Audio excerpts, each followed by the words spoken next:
एक समय की बात है, एक अश्वपति नाम के राजा थे। उनकी कोई संतान नहीं थी।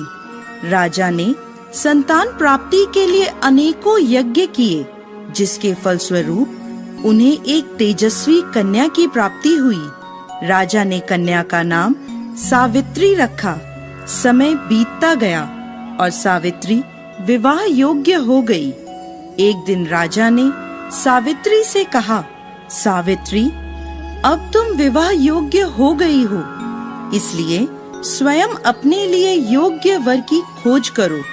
पिता की बात मानकर सावित्री मंत्रियों के साथ यात्रा पर निकल गई। अनेक ऋषियों के आश्रमों, तीर्थों और जंगलों में घूमने के बाद वह राजमहल लौट आई। संयोगवश उस समय उसके पिता के साथ देवर्षि नारद भी थे। सावित्री ने उन्हें प्रणाम किया। राजा अश्वपति ने सावित्री से उसकी यात्रा का समाचार पूछा। सावित्री बोली, पिताजी, तपोवन में अपने माता पिता के साथ निवास कर रहे सत्यवान मेरे लिए योग्य हैं। मैंने मन से उन्हें अपना पति चुना है। सावित्री की बात सुनकर देवर्षि नारद चौंक उठे और बोले, राजन, सावित्री ने तो बहुत बड़ी भूल कर दी है। यह सुन अश्वपति चिंतित हो गए और बोले, हे देवर्षि, सत्यवान में ऐसा कौन सा अवगुण है? इस पर नारद जी ने कहा, राजन, सत्यवान के पिता शत्रुओं के द्वारा राज्य से वंचित कर दिए गए हैं। वह वन में तपस्वी जीवन व्यतीत कर रहे हैं और अपनी दृष्टि खो चुके हैं। राजन, सबसे बड़ी कमी यह है कि सत्यवान अल्पायु है। 12 वर्ष की आयु में से अब उसके पास केवल 1 वर्ष की आयु शेष रह गई है।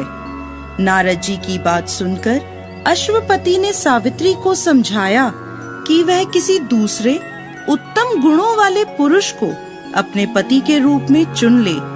सावित्री बोली, पिताजी, नारी अपने जीवन में केवल एक ही पति का वर्ण करती है। अब चाहे जो भी हो, मैं किसी दूसरे को अपने पति के रूप में स्वीकार नहीं कर सकती। पुत्री की हठ के आगे पिता विवश हो गए और सावित्री का सत्यवान के साथ पूरे विधि विधान से विवाह करा दिया गया।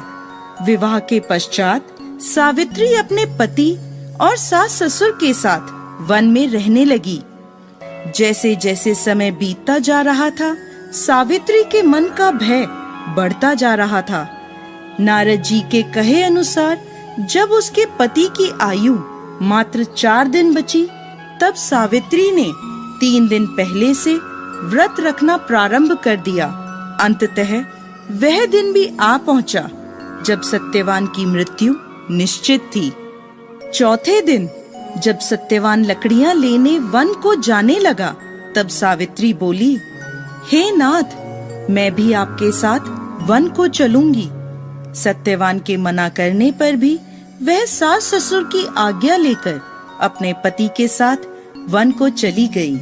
वन में सत्यवान ने जैसे ही पेड़ से लकड़ी काटना शुरू करा, उसके सर में असहनीय पीड़ा होने लगी और वह पेड़ से उतर गया। सावित्री समझ गई कि उसके पति का अंत समय निकट है, अतः उसने अपने पति का सर अपनी गोद में रख लिया। लेटने पर सत्यवान अचेत हो गया। सावित्री चुपचाप आंसू बहाती ईश्वर से प्रार्थना करने लगी। तभी उसे लाल वस्त्र पहने भयंकर आकृति वाला एक पुरुष दिखाई दिया। वह साक्षात यमराज थे। सावित्री बोली, महाराज, आप कौन हैं? यमराज ने उत्तर दिया, सावित्री, मैं यमराज हूँ और तुम्हारे पति के प्राण हरने आया हूँ।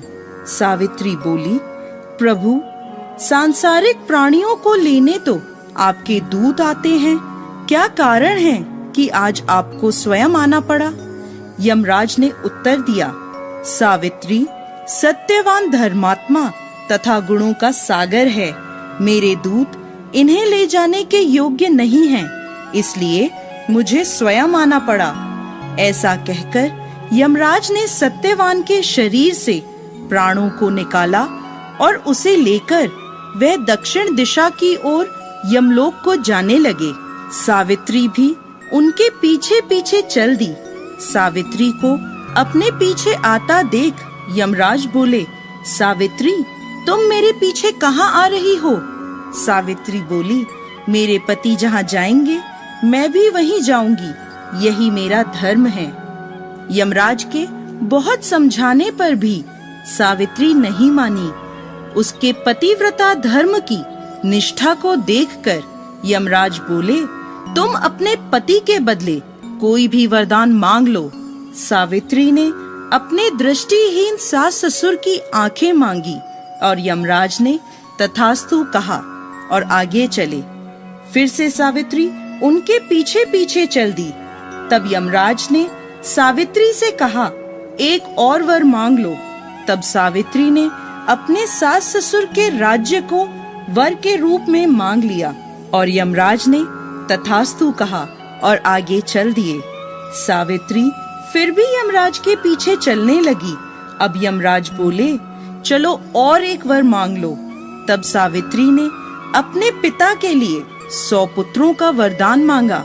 यमराज ने तथास्तु कहकर सावित्री को वापस लौटने को कहा, लेकिन सावित्री नहीं मानी और फिर उनके पीछे चल दी।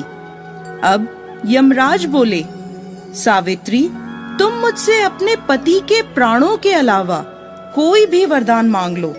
तब सावित्री ने वर मांगा कि उसके सत्यवान से 100 पुत्र प्राप्त हों।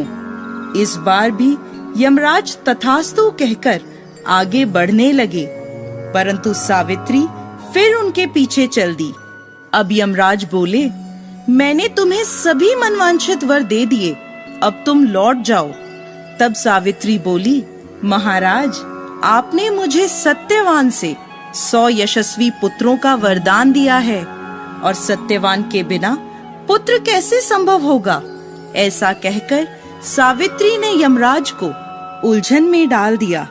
तब यमराज बोले, सावित्री, मैं तुम्हारी पतिव्रता धर्म से प्रसन्न होकर सत्यवान के प्राण छोड़ रहा हूँ और साथ साथ तुम्हें आशीर्वाद देता हूँ कि तुम्हारी यह कहानी युगों युगों तक सुनाई जाएगी। यह कहकर यमराज ने सत्यवान के प्राण छोड़ दिए और यमलोक को लौट गए। तब सत्यवान और सावित्री अपनी कुटिया में पहुँचे। वहाँ उनके माता पिता की आँखों की दृष्टि भी लौट आई थी और उन्हें अपना खोया हुआ राज्य पुनः मिल गया।